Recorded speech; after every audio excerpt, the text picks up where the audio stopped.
Kaini akamwambia Bwana, adhabu yangu imenikalia kubwa, haichukuliki. Ukiona tatizo limekuwa sugu mbele zako, kwenye ukoo, kwenye familia, rudi magotini pa Bwana. Kaini alishindwa kurudi magotini pa Bwana, akamwambia Bwana, mbona adhabu hii imekuwa ni kubwa? Ni kweli imekuwa kubwa. Alitakiwa tu arudi mbele za Bwana, Bwana Mungu nisamehe, nirehemu, nitakase kwa damu yako.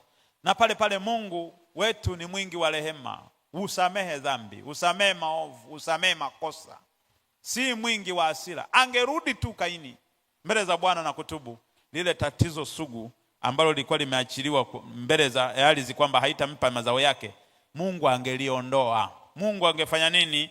Angeliondoa kabisa na singe kuwepo tena. Nimekuambia tubu dhambi zako na dhambi za baba zako. Yaani hapo ndipo utajiwekea mazingira mazuri ya Mungu kukusaidia, kukutoa kwenye madhara ya dhambi isiyo tubiwa. Bwana Yesu asifiwe.